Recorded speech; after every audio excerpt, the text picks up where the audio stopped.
"Young man," I said, "the piano show is canceled. You can take that up with City Hall."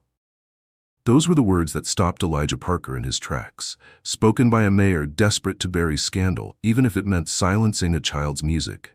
But what the mayor didn't know was that Elijah wasn't just another student. He was a storm in stillness, a quiet boy with fire in his fingertips and a protest piece in his soul. When the showcase was shut down, Elijah didn't fight with anger. He sat at an old piano, played The Truth, and the world listened. What began as one boy's defiance against injustice became a nationwide reckoning that exposed corruption, healed a broken town, and gave rise to a youth movement rooted in music, courage, and love. This is the story of a boy who wasn't trying to make headlines, he was just trying to be heard. And in doing so, he became a voice for us all. Now, before we dive deeper, please like and subscribe to our channel. We share powerful, meaningful stories like this every day.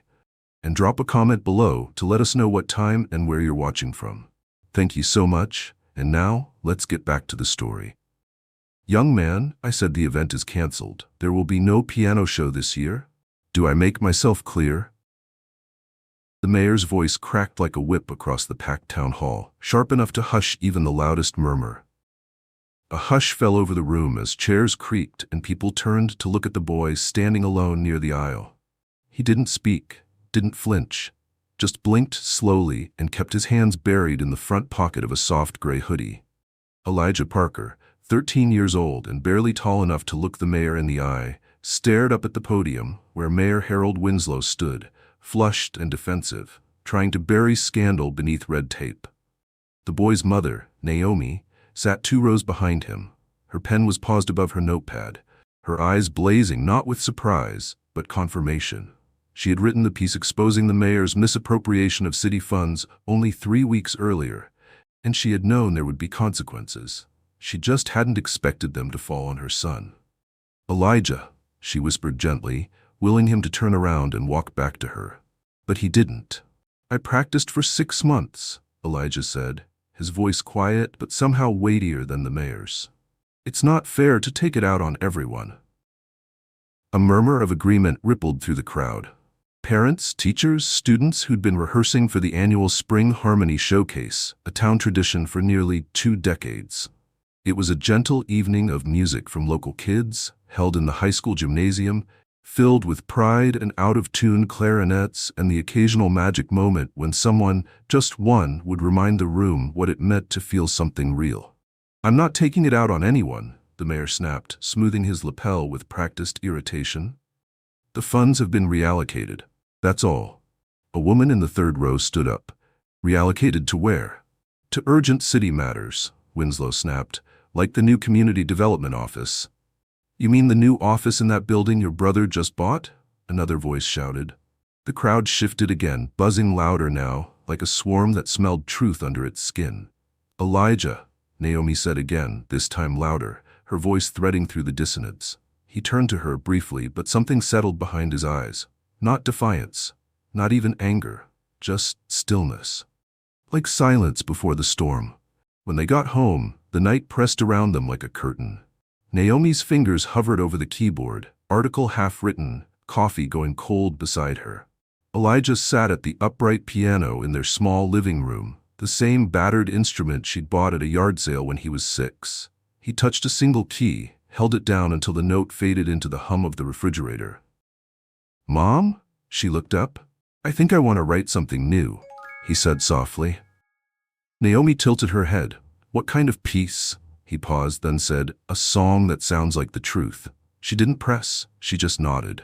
The boy was quieter than most, but when he felt something deeply, it lived in his hands. That night, long after she'd gone to bed, Naomi heard his fingers whispering across the keys. Slow, unshaped notes that drifted through the house like candlelight, searching, soft but insistent. The days that followed turned strange. At school, Elijah became something between a curiosity and a symbol. Some classmates gave him high fives. Others asked if he'd really talk back to the mayor. The music room door remained locked. The showcase flyers were ripped from the bulletin boards. Still, Elijah kept writing. He didn't show his mother the sheet music. He didn't talk much at dinner. But every night, the melody grew sharper, clearer. Sometimes Naomi would pause in the hallway, listening from just beyond the doorway. And what she heard didn't sound like a child's temper tantrum. It sounded like a battle cry dressed in elegance, like grief trying to fly, like protest with a soul. Then, on the fourth day, it happened. Someone, no one knew who, recorded him playing in the back room of the church across from their street. Elijah had started going there after school, borrowing the old piano when the choir wasn't practicing. The video captured his silhouette hunched in a halo of afternoon light, his fingers dancing over chipped ivory, carving out something too old for a child to carry alone. Naomi found out when her phone buzzed non-stop during a staff meeting. "Let Elijah Play" was trending. The video had been shared over 40,000 times by sunset. That night, the mayor's office issued a vague statement about unauthorized access to church property and student safety concerns. The next morning, the church's side entrance was padlocked, and a fresh, "condemned pending inspection" notice was stapled to the door in crooked haste. It wasn't subtle. It wasn't supposed to be. The message was clear. Back down. But Elijah didn't. Instead, he walked to the park with his headphones on, found a wooden bench facing the pond, and kept writing on the back of math worksheets. Naomi watched from her car, hands clenched around the steering wheel. Her son was waging war with melodies, and she didn't know how to protect him from the cost. That night, just before she turned off the light in his room, she sat on the edge of his bed and asked, "Are you okay?" He didn't answer right away. Then he looked up and said, "What if you can't say what you feel out loud, but you can say it with music? Is that still brave?" Naomi didn't know how to speak around the lump in her throat. She tucked his blanket a little tighter and whispered, "It's the bravest thing of all." The next morning, the doorbell rang. An older woman stood there with a cane in one hand and a white envelope in the other. Naomi recognized her instantly. Loretta Duval, the reclusive former concert pianist who had vanished from the public eye decades ago after a mysterious fallout with a music academy over racial politics, as they used to call it. Naomi had written about her once. "Elijah lives here?" Loretta asked with no preamble. Naomi nodded. "I saw the video. I heard that boy's song." She placed the envelope gently in Naomi's hand. "I'd like to offer my piano." Naomi blinked. "Your piano?" "The Steinway. It's in my front room. The mayor doesn't own my house. Not yet anyway. Let the boy come play it." Elijah came down the stairs quietly, still chewing toast. Ms. Duval turned toward him and said, "That melody you wrote, it's a mirror. I heard myself in it. I heard all of us." Elijah didn't say much, but he followed her out into the morning, the sun catching in his curls, a notebook in his hand, and a quiet fire behind his eyes. This wasn't just about a concert anymore. This was about voice. And his was just beginning to rise. The house sat like a forgotten sonnet at the end of a gravel road, wrapped in ivy and long shadows. Elijah had seen it once in a book about local legends, its porch sagging under the weight of time, its windows like quiet eyes watching the world drift by. But now, as he stepped onto the cracked steps and into Loretta Duval's music room, it felt like stepping into a sacred cathedral built not of stone, but of silence, memory, and sound. The piano stood in the center, a black Steinway, dulled at the edges from years of sun, its keys slightly yellowed like the smile of someone who's lived fully and without apology. Elijah didn't touch it at first. He stood across from it, hands at his sides, shoulders pulled tight under the weight of being seen, truly seen, for the first time by someone who had once lived in the eye of a storm. "I know what they're doing to you," Loretta said, her voice husky with the kind of grace that came from surviving the fire. "I know what it means to be silenced with paperwork, with padlocks, with the word budget used like a blade. But I also know that a well-placed note can outlive any law." Elijah sat down, not because she told him to, but because something in the room pulled him toward the piano like gravity. He played the first bars of his piece, hesitant at first, as though asking permission from the keys. But they answered. The sound bloomed in the room like spring after a long winter, full of aching beauty and the kind of sorrow that knows how to stand tall. Loretta didn't speak. She closed her eyes and let herself be transported, not just by the music, but by the courage of it. When he stopped, the silence lingered, not awkward, but reverent. "Your hands speak truth," she whispered, and truth has a way of catching fire. They began planning, quietly, like revolutionaries in exile. Loretta's driveway would become the stage. Her neighbors, many of whom still remembered her fiery performances before the world turned its back, offered to help. Folding chairs, string lights, borrowed speakers. A local bakery offered lemonade and pound cake. Word began to spread in soft murmurs and Facebook posts, hashtags whispered like prayers. Let Elijah play. Naomi watched her son transform. He still wore his same frayed hoodie, still walked with the shy awkwardness of a boy not used to being noticed. But inside, something had shifted. He was writing more now, filling notebooks, tapping rhythms with his fork at dinner. He didn't smile often, but his eyes carried light. And then came the night before the concert. It began with the sound of shattered glass. Loretta was in the kitchen, steeping tea, when she heard the front window break. Elijah, upstairs polishing the last bar of his piece, froze at the noise. Naomi, who had stayed to help string lights across the trees, came running from the backyard. They were too late. The music room was torn apart. Pages of sheet music shredded and scattered like feathers from a wounded bird. The Steinway's lid had been pried open, its strings slashed with something cruel and metallic. Black paint had been hurled across the keys, dripping like oil tears. A note had been scrawled on the wall with the same paint. This ends now. Elijah stood in the doorway, his chest rising and falling too fast, his mouth open but silent. Naomi wrapped her arms around him, but he didn't move. Loretta, cane trembling in her hand, stared at her beloved instrument, violated. Then, after a long moment, she turned away from it. There's another, she said, almost to herself. Upstairs, the attic was cramped and dusty, the air thick with the scent of cedar and thyme. In the far corner, under a sheet, sat a second piano. Upright, plain. The kind you'd find in old gospel churches and country train stations. This one got me through 1963, Loretta whispered. When they canceled my tour because I played a freedom song in Montgomery. When they told me to go home and sit pretty, when they said classical music didn't need my kind of noise. She looked at Elijah, the boy whose fingers spoke louder than any headline. You and this piano are going to finish what I started. They spent the rest of the night in that attic, dusting the keys, oiling the pedals, tightening bolts.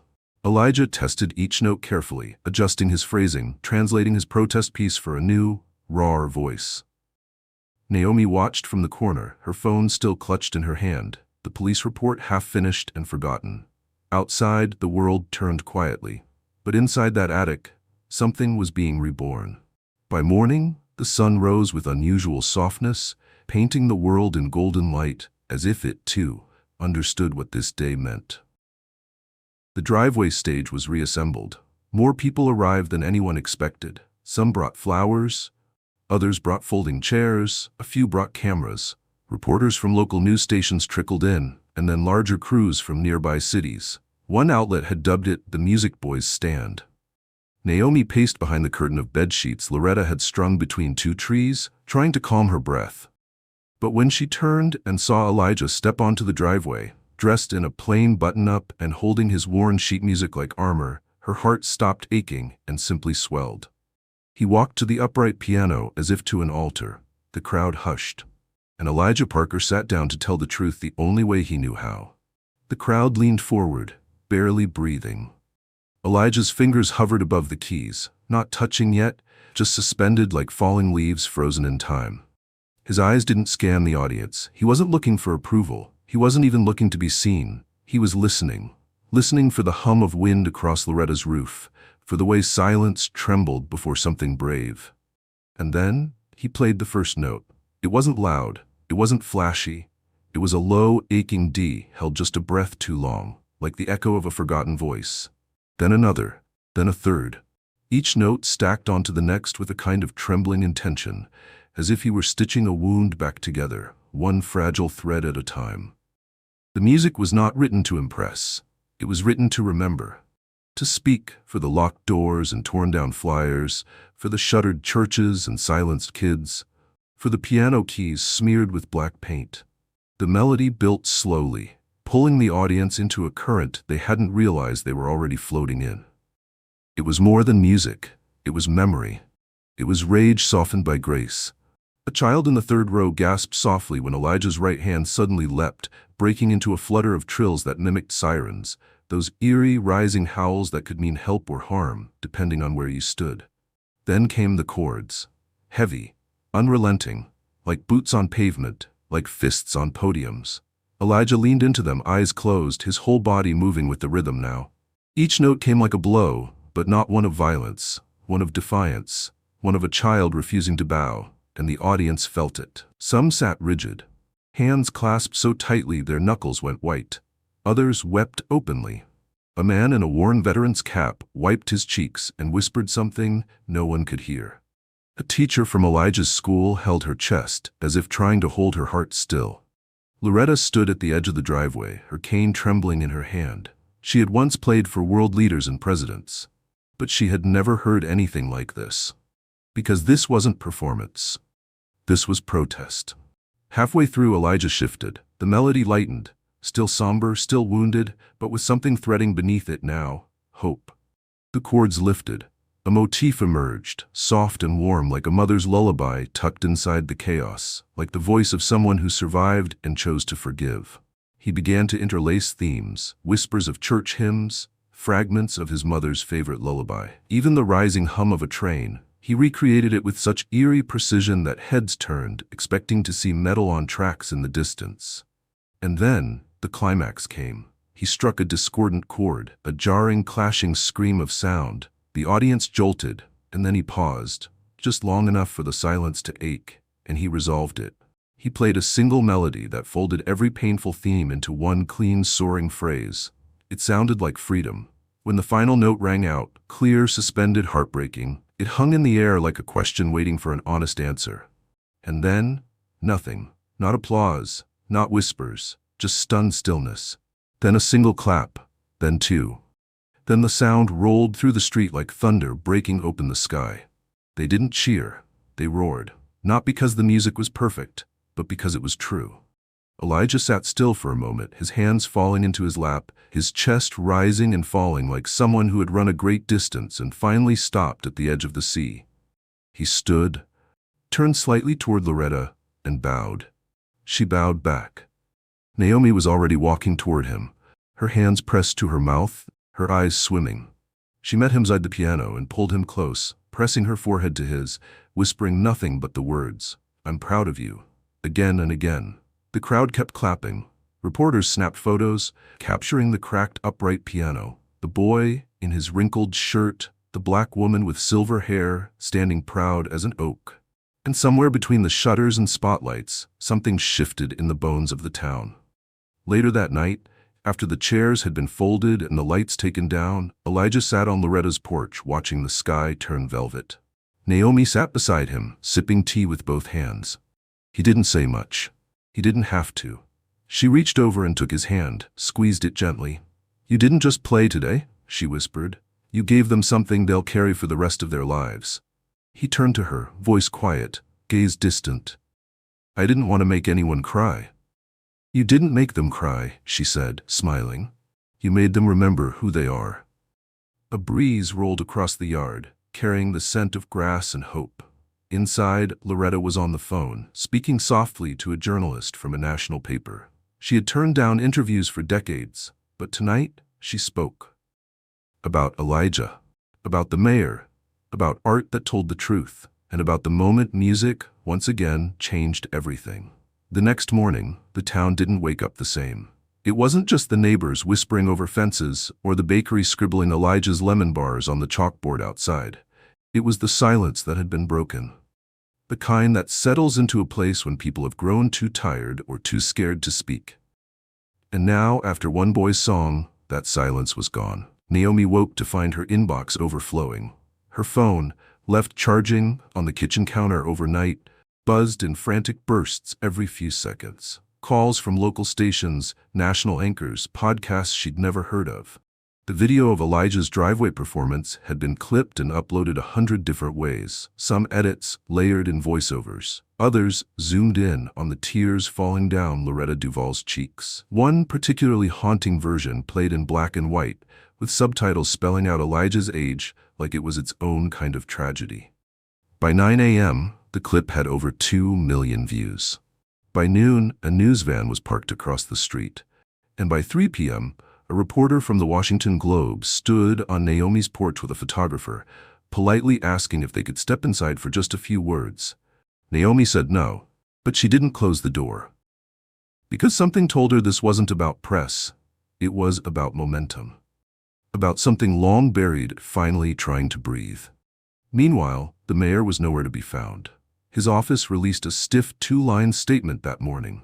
We are aware of the unsanctioned concert that took place yesterday evening. The city will be reviewing all relevant protocols.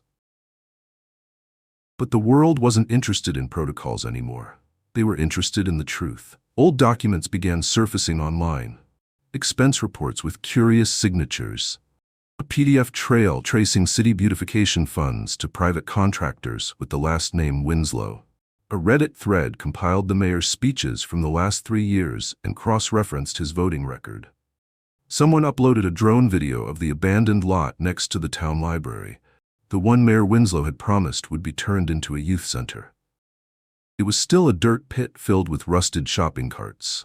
By sunset, a trending thread titled "Where is the Youth Center?" had overtaken Let Elijah Play.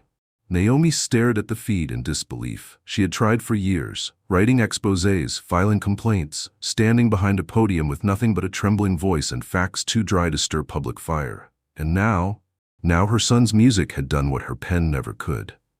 Elijah, however, didn't seem to notice.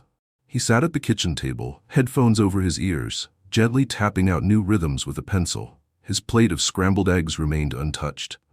His world had changed, but in his chest, he was still just a boy, writing down what feelings sounded like. That evening, Loretta came by. She walked without her cane. I just got off a call with the Kennedy Foundation, she said without fanfare. They want Elijah to perform next month, national broadcast, the youth tribute to musical activism. Naomi covered her mouth, but Loretta raised a hand. There's more, she said, her voice low. Someone's digging deeper. A man named Hollis, from the Attorney General's office, says your last article got buried, but the footage brought it back to the surface. They want to talk. Naomi blinked. Talk about what? About corruption. About witness statements. About audit trails that no one wanted to follow until now. Naomi looked toward the hallway where Elijah had disappeared minutes before. A part of her wanted to pull the curtains shut, unplug the phones, hide him from everything that came next. But another part, deeper, braver, knew it was too late for shadows. Their family had stepped into the light. That night, the mayor made his first public appearance in 3 days. It was supposed to be a calm statement at City Hall, controlled, filtered, respectful. But as he walked to the podium, a crowd of reporters flanked him on both sides, their cameras lit like judgment. Mayor Winslow, one woman called, why was a youth showcase canceled without a city council vote? Do you deny your brother received over $700,000 in municipal contracts this year? What do you have to say about the footage of Elijah Parker's performance? Do you believe protest through music is inappropriate for children?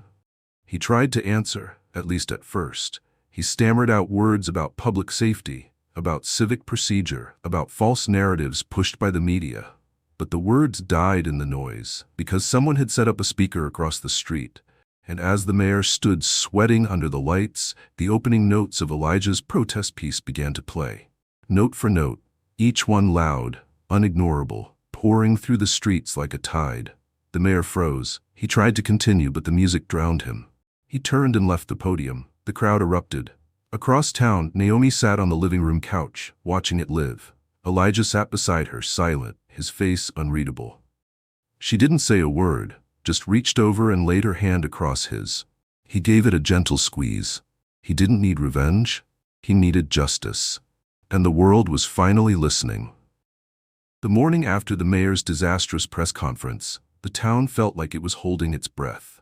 Coffee shops buzzed louder than usual, newspaper stands sold out before noon, and every porch seemed to have a neighbor, standing on it with folded arms, watching something invisible coming over the horizon. But in the Parker household, the silence felt different.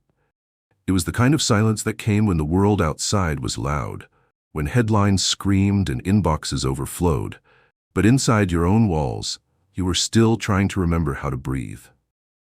Elijah sat cross-legged on the living room floor, surrounded by sheet music and loose-leaf pages, some with real notation, others just sketches, musical ideas born from half-formed thoughts and full-bodied emotions he hadn't yet learned how to name. His fingers tapped lightly against the hardwood, searching for a rhythm that matched the pounding of his heart. Naomi watched him from the doorway, arms folded across her chest, holding back the dozen questions hovering at the edge of her voice. She wasn't sure whether to be proud, terrified, or both. Then the doorbell rang. Not urgent, not aggressive. Just 2 measured chimes. Elijah looked up, wide-eyed. Naomi crossed to the door and opened it to reveal a man in a gray coat, notepad in hand, glasses slightly askew. He looked like someone who'd been chasing the truth for a long time and had nearly forgotten how to sit down. "Miss Parker?" he asked. "I'm Lionel Hollis. I work with the Department of Civil Accountability. May I come in?" Naomi hesitated, but only for a breath. "Yes, but I'd like my son to stay here with us." The man nodded. "Of course. He's the reason I'm here." They sat around the kitchen table, sun pouring through the window and catching on the steam rising from a pot of jasmine tea. Hollis flipped open a file, its pages marked with red tabs and faded ink. "I read your exposé," he said softly. 3 years ago. The one about the zoning loopholes, the budget diversions, the community center that never broke ground." Naomi raised an eyebrow. "No one paid attention then." Hollis nodded. "That was before a 13-year-old sat at a piano and made a nation stop scrolling." He turned a page and slid a photograph across the table. It showed a line of signatures, 5 names. 2 of these people are now ready to talk. One was threatened, one lost their job. Both are willing to testify about how public funds were siphoned into private real estate portfolios tied to Mayor Winslow. Naomi's hand tightened on the teacup. "I don't mean to involve Elijah in politics," Hollis added, "but your son's music did something extraordinary. It didn't just move people, it moved evidence. Witnesses came forward because of him." Elijah looked up slowly. His voice was soft. "I didn't mean to start anything. I just wanted to play." Hollis leaned forward. "Sometimes the truth doesn't need to be shouted. Sometimes it just needs to be played." He paused, then looked at Naomi. "There will be hearings, an investigation, possibly a trial, and I'd like to formally ask if Elijah would be willing to perform again. Not as evidence, not as a pawn, but as a voice." His peace lit the fire. "We'd like to let it carry." Naomi didn't answer immediately. She looked at her son, at the way he sat so still, like a page waiting to be written. She saw the weight in his eyes, the same one that lived in hers after too many deadlines and not enough justice. "I want him to be a kid," she said finally. Hollis nodded. "So do I. But sometimes kids become the bravest of us all." After he left, Naomi and Elijah sat on the porch as dusk crept in, quiet settling over the neighborhood like an old blanket. The sky was streaked with lavender and gold, and cicadas buzzed lazily in the distance. Naomi spoke first. "You don't have to do anything, not one more note. You've already said more than most adults ever will." Elijah was quiet for a long time. Then he said, "If I play again, can it be something new? Not just the same piece?" Naomi turned. "Of course. Why?" He looked out toward the street where the trees swayed gently under a bruised sky. "Because I want it to be about what comes next, not just what went wrong." She smiled, this small, quiet curve of her lips that only appeared when she felt something too big for words. "You're extraordinary," she whispered. He shook his head. "No, I'm just not done." That night, while the rest of the town watched late-night news segments titled "Boy vs. Mayor" and the piano protest heard round the country, Elijah began sketching something different. It started in minor key, low and reflective, like memory unfolding in slow motion. But then it turned, just slightly, toward something brighter, like light coming through a half-open door. He called it Rebuild, and with every note, he began building the world he wanted to live in. The days that followed blurred like brushstrokes on a wet canvas. One moment, Elijah was sitting barefoot on Loretta's porch, listening to the rain tap gently on the roof, like the start of a lullaby. The next, he was on the front page of national newspapers with headlines like "The Boy Who Played the Truth" and "When Justice Wears a Piano Key Smile." He didn't ask for it. He didn't feel like he earned it. But it came, wave after wave, and no matter how quiet he stayed, the world kept turning toward him. Letters poured in, handwritten, typed, sent from mothers, teachers, retired jazz musicians, children in small towns who had never been heard before.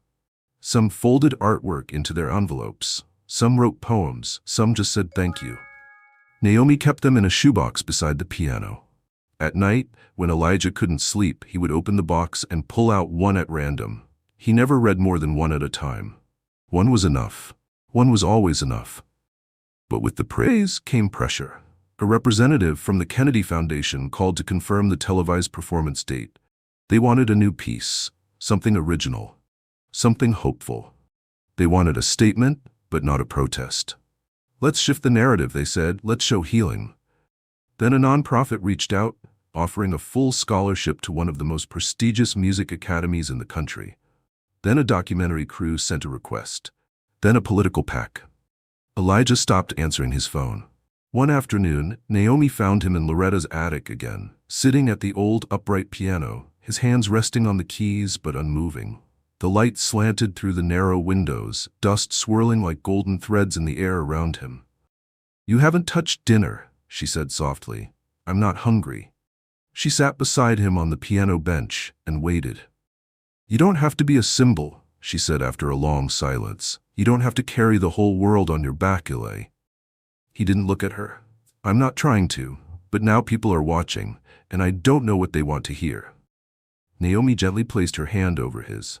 "Then stop asking what they want. Ask what you need to say." His eyes, when they met hers, shimmered. "I just want to play something real." She nodded. "Then do that, and let the rest come second." Elijah began composing that night, but this time it was slower. He wasn't writing to respond anymore. He was writing to remember. The new piece didn't sound like protest. It didn't sound like grief. It sounded like healing. The kind that doesn't come with fanfare, just quiet returns. It was stitched with lullabies, layered with the rhythm of footsteps on a creaky floor, and colored with the warmth of afternoon light on his mother's kitchen counter. He called it Rebuild, and it was everything he hadn't known how to say until now. Loretta listened to it first. When he finished, she didn't clap. She didn't even speak. She stood slowly, walked to the window, and whispered, "You gave sorrow a second chance." The day of the Kennedy Foundation concert arrived on the wings of spring. Elijah wore a navy blue blazer and soft shoes. He didn't want anything that made noise when he walked. Naomi tucked a folded note into his pocket just before they left. She didn't tell him what it said. She only smiled and brushed the curls from his forehead, the same way she did when he was 3 years old and afraid of thunder. The venue was grand, too grand. Velvet curtains, chandeliers that glimmered like galaxies, rows of polished chairs that seemed too heavy with expectation. Elijah stood backstage, staring at the Steinway Center stage. The lights made it shine like it was carved from starlight itself. His fingers twitched. A producer tapped him on the shoulder. "We're live in 3, he nodded. Naomi stood at the edge of the curtain, her eyes steady, her presence enough to anchor him to the earth. "You ready?" she asked. He didn't answer. He just stepped forward. The announcer's voice echoed into the vastness. And now, the young man whose music helped ignite a conversation across the nation. Please welcome Elijah Parker. He walked to the piano, sat slowly, adjusted the bench, and for a heartbeat, the world held still. Then he began. The first note was gentle, like the opening of a door after a long winter. The melody drifted softly at first, careful not to overstep. It felt like walking through a room filled with old memories, warm, bittersweet, stitched with laughter and dust. Then came the rise, chords that climbed carefully, like hope rediscovering its legs. Midway through, the tempo shifted. The right hand began dancing, tentative but joyful, like a child learning to laugh again. It was not perfect. He missed one note. But he kept playing, because Rebuild wasn't about perfection. It was about continuation. It was about rising despite the cracks. The final bars whispered. He lifted his hands from the keys and let the last note breathe. It hovered in the silence like an echo that chose not to fade. The audience rose, not with roars, but with reverence.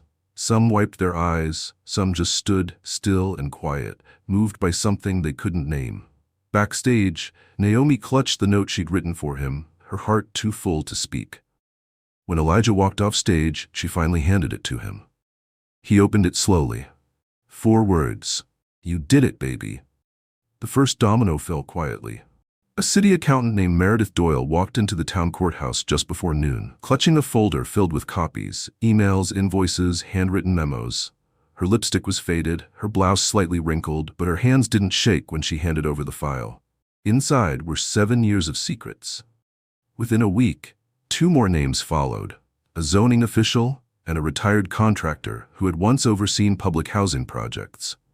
Each came with their own version of the same truth, a truth that looked like signatures on backdated forms, like grant money rerouted through shell accounts, like construction bids whispered into the wrong ears over brandy and closed doors. Mayor Harold Winslow had always moved like a man untouchable. But now, his name was underlined in red ink on subpoenas. The local news ran a live broadcast of the courtroom steps.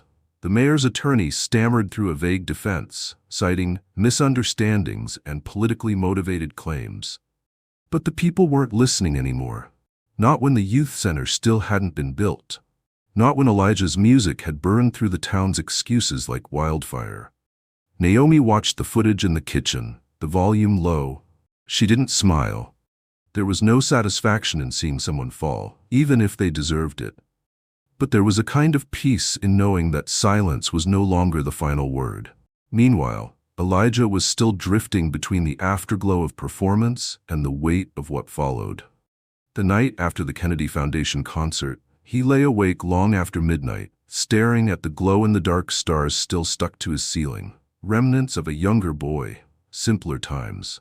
His fingers moved against his blanket in small, invisible patterns, replaying chords in his head, not for practice, for comfort. In the days that followed, the letters doubled, so did the offers. Agents, publicists, conservatories, television shows, music labels. One morning, a clean-cut man in a press suit showed up at the door with a smile too practiced and a brochure too glossy. "We're offering Elijah a 5-year development contract," he said. "We'd like to begin recording an album immediately. Inspirational music, original compositions, he'll have full creative say, within marketable parameters, of course." Naomi didn't invite him in. She didn't need to. Elijah was standing behind her, barefoot in the hallway, arms crossed loosely over his chest. "No," he said. The man blinked. "I'm sorry?" "No, thank you," Elijah repeated, quieter now. "I'm not ready to sell what I don't even understand yet." He walked back upstairs, and the man left with a polite nod and a disappointed silence. Naomi followed Elijah to his room, knocking gently before entering. He was sitting on his bed, notebook open in his lap. "You don't want to record?" she asked gently. He shook his head. "Not now. Not when the notes still feel like mine." She didn't push. She simply sat beside him and waited, watching his pencil trace the curve of a treble clef. "I thought I'd feel different after the concert," he whispered. "Like I'd done the thing, like I'd fixed something. But there's still so much noise, Mom. People still asking, still wanting. I just wanted to help." "You did more than help," she said. "You sparked something, but you're allowed to rest. You don't have to keep the fire burning every second." Elijah leaned his head against her shoulder. "I think I want to teach, someday. Not now, but later." She blinked. "Teach?" He nodded. "There are kids who don't get pianos, or sheet music, or anyone telling them their sound matters. I want to change that. I want to make sure they have a place to start." Naomi closed her eyes, letting the weight of his words settle into her chest like a soft, solid promise. Later that evening, the news finally broke. Mayor Harold Winslow was being formally charged with conspiracy to commit fraud, embezzlement, and abuse of public office. He was escorted from his home just before dinner. No cuffs, but plenty of cameras. The footage looped across every network. Commentators dissected it. Former allies distanced themselves. But in the Parker house, no one watched. Instead, Elijah and Naomi sat with Loretta on her porch as the sun dipped low, a pot of peach tea between them, the air humming with the sound of summer cicadas. "They're going to ask you to speak again," Loretta said, sipping slowly. Elijah looked up. "Next month," she continued. "They'll want you at the town hall rally. The one they're organizing to launch the rebuilding project. Youth programs, community music spaces. You'll be the headline." Elijah didn't answer immediately. Then he said, "Only if I get to bring other kids up with me."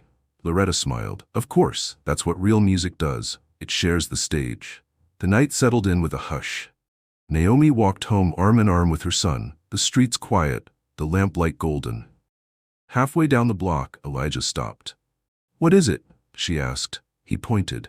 Across the street, taped to a telephone pole, was a flyer, a black and white printout with his name at the top, a photo from the performance, and beneath it, in bold, the first annual Elijah Parker Youth Showcase, submissions open now. Naomi covered her mouth. She hadn't heard a word about it. Elijah stepped closer, reading each word like it was a line of music. Then he whispered, "Now that's a stage I want to be on." Elijah didn't return to the spotlight. He returned to the classroom.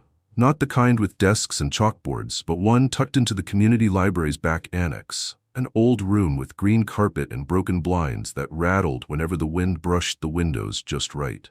A room that smelled like forgotten encyclopedias and lemon polish. A room no one used, until he asked. The librarian, a retired woman named Della, who wore sunflower earrings and always smelled faintly of cinnamon, gave him the key without hesitation. "I saw what you did," she'd said, placing it gently in his hand. "I think the room's been waiting for someone like you." So he began. No cameras, no press, just a handwritten note posted on the community board. Free youth piano sessions with Elijah Parker. Saturdays 11:1, beginners welcome. No pressure, just music. The first Saturday, only one student came. A shy boy with sleeves too long and shoes too tight. His name was Mateo, and he'd never touched a piano before. He didn't know middle C from the number 3. But Elijah sat beside him and placed his hands gently over Mateo's. "This one is like a door," he whispered. "It opens the rest." And that's how it started. By the third Saturday, there were 5 students. By the 5th, there were 13, 3 of them girls from the foster home across town. One of them a boy who stuttered when he spoke but never missed a beat when he tapped out rhythms on the table. They didn't come to be famous. They came to feel. And Elijah gave them that. He brought in cheap plastic keyboards that someone had donated, stickers for the notes, simple sheet music he transcribed himself. But most of the time, he didn't use paper. He asked them to tell stories first, about their week, about what colors they'd felt, what sounds reminded them of home, and then turned those emotions into exercises. "I'm not teaching you to play music," he told them once. "I'm teaching you to listen to yourselves." It was the most honest thing he knew how to do. Meanwhile, behind the scenes, the showcase planning began. The first annual Elijah Parker Youth Showcase was scheduled for spring, just 1 year after the concert that changed everything. The new mayor, a soft-spoken city councilwoman named Patrice Ward, promised full support. She met Elijah and Naomi personally, over coffee and cornbread in their kitchen. "We're calling it more than a concert," she'd said. "It's a healing, a beginning, a way for this town to remember its better self." Elijah only asked one thing: "Can all the performers be kids who've never played publicly before?" She nodded. "We'll build the stage. You bring the fire." The town stepped up. Donations rolled in. Local artists volunteered to paint the stage backdrop. An old hardware store offered to build portable risers. And Loretta, now walking with her head higher than it had in years, offered her upright piano for the event. "This old girl's been through hell," she said, patting its side with affection. "But she's still got songs left." Elijah worked harder than he ever had, not on his own music, but on theirs. Each student got one-on-one time. He stayed after sessions to help them find their rhythms, rewrite their melodies, shape their courage into chords. He didn't want perfection. He wanted honesty. He told them, the world doesn't need more polished, it needs more real. And just when everything felt in rhythm, life surprised him. It started with a letter. No name. Just a return address from Charleston, South Carolina. Naomi found it in the mailbox and froze when she saw the handwriting. She recognized it immediately. Her voice caught in her throat as she handed it to Elijah. He opened it without fear. Inside was a single page. The first line read, "I watched you play. I didn't know you'd grow into that." It was from his father. A man Elijah barely remembered. A musician, once. A man who had walked out when Elijah was 6 years old and never looked back. Until now. Elijah read the letter 3 times before setting it down. Naomi waited in silence, her heart thudding. He finally said, "He wants to come to the showcase." Naomi sat beside him on the porch swing. "How do you feel?" He stared out across the lawn, where Mateo and one of the girls from the group were running scales on a keyboard in the grass. "I don't know," Elijah whispered. "I don't think I'm angry, just tired of wondering." "You don't owe him anything." "I know," he said. He didn't reply to the letter. Not at first. He kept teaching, kept listening, kept building. But the thought lingered, like a half-resolved chord. On the night before the showcase, Elijah stayed late at the library. He walked from keyboard to keyboard, checking each one, tuning where he could, adjusting music stands, gently running his fingers over the corners of sheet music, as though smoothing out someone else's fear. He left the room dark except for one lamp in the corner. Before he left, he sat at the center piano and closed his eyes. He didn't play. He just sat, listening to the echoes of a dozen voices that had finally found space to sing. The sky on the day of the youth showcase was bluer than it had been in months. No haze, no cloud cover, just the kind of open, endless blue that made you believe anything was possible. It stretched above the community amphitheater like a gentle witness to what was about to unfold, and even the birds seemed to fly softer, as if not to interrupt the music to come. Elijah arrived early. He wore a simple white shirt and gray suspenders, the kind his mom said made him look like a young professor from an old movie. He smiled when she told him that, and even though he didn't fully understand the reference, he wore them anyway. He walked the stage barefoot.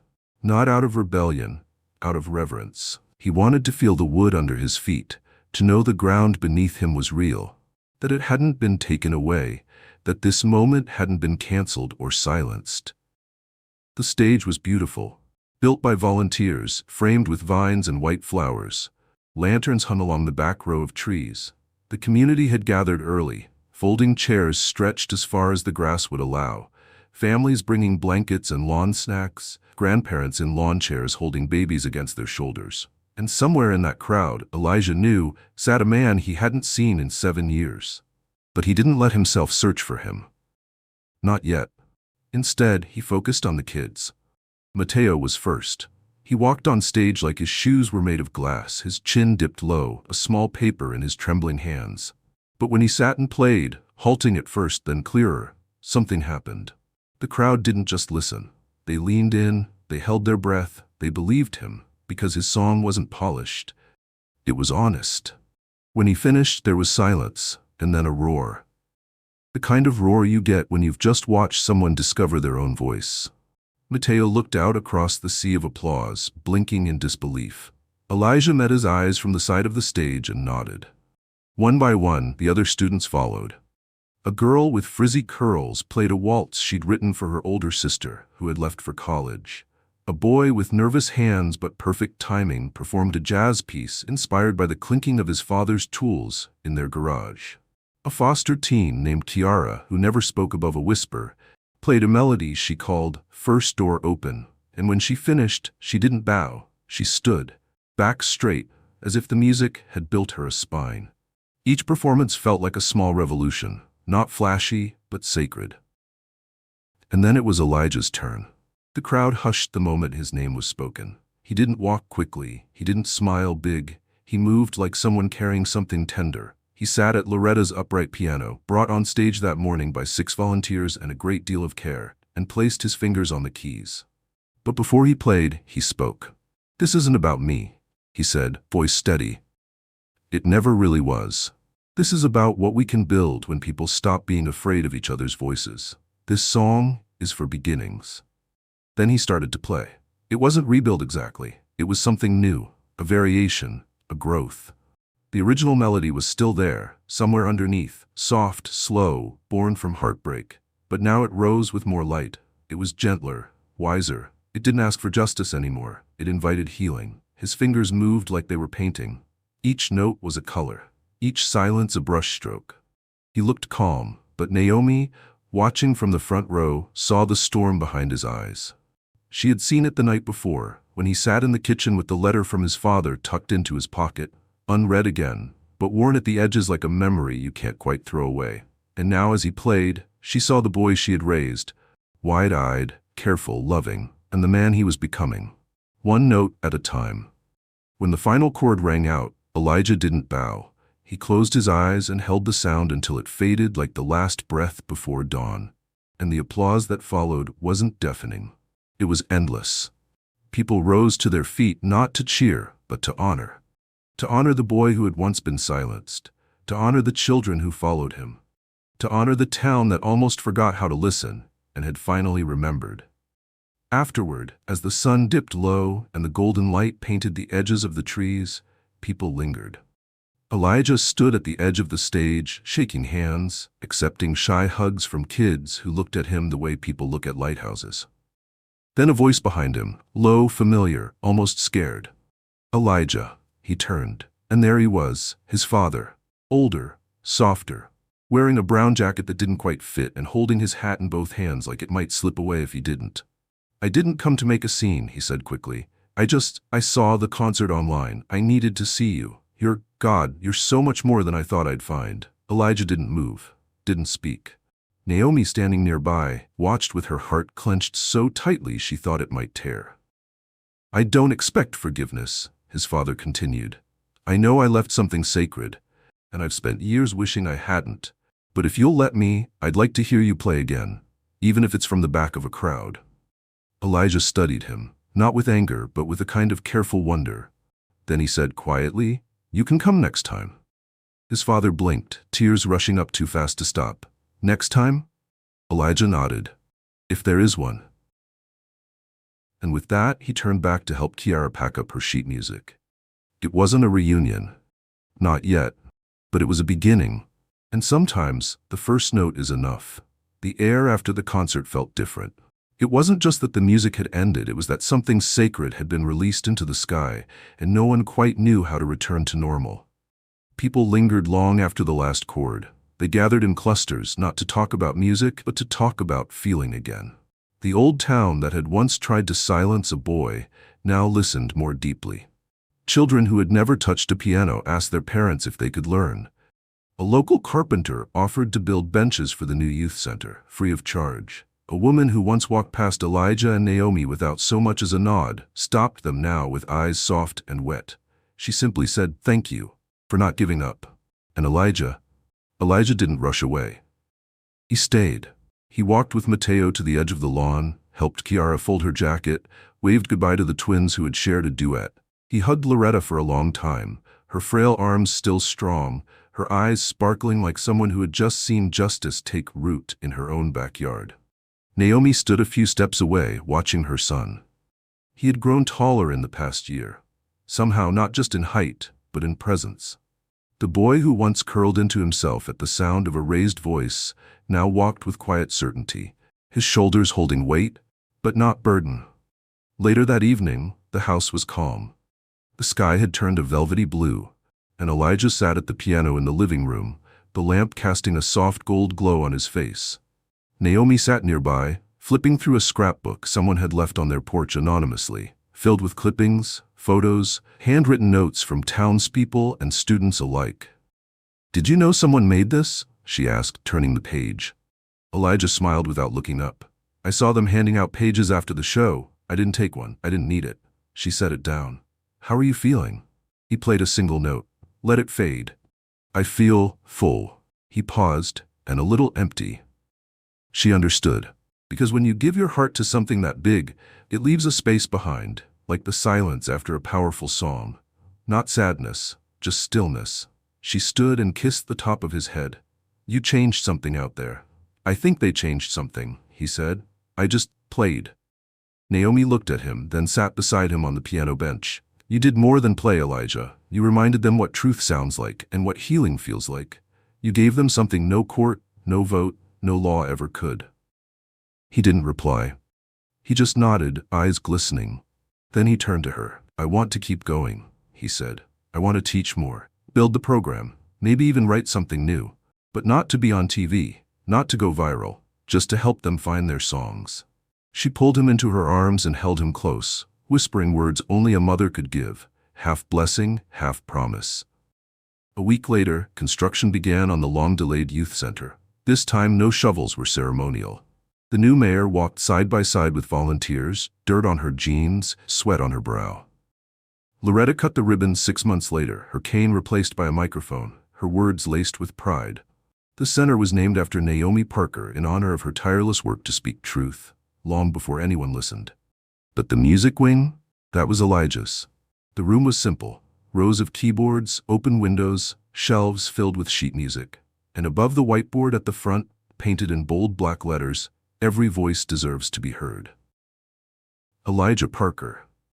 He never chased fame, he chased honesty, and because of that, he gave rise to something deeper than applause. He gave rise to echo. And in the years that followed, that echo turned into symphonies, played by the children he once taught, carried across counties, states, even nations. Not because the boy had been brave once, but because he stayed soft in a world that tried to make him hard. That was his legacy. Not the stage, not the headlines, but the hundreds of small, quiet voices that rose up, trembling and strong, and dared to play anyway. To anyone watching this story and carrying pain and silence, remember this: your voice matters, even when it trembles. You don't need fame to change the world. You need truth, you need heart, and most of all, you need the courage to show up, even when the doors are locked, even when the lights are off, even when the world says no before you say anything at all. Elijah didn't begin with power, he began with pain, and he turned it into music.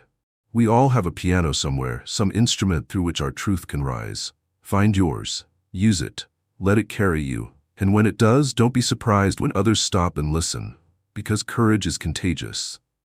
And even in the smallest hands, a song can move the earth. Keep playing, keep rising, because silence only wins when we stop believing we were meant to be heard.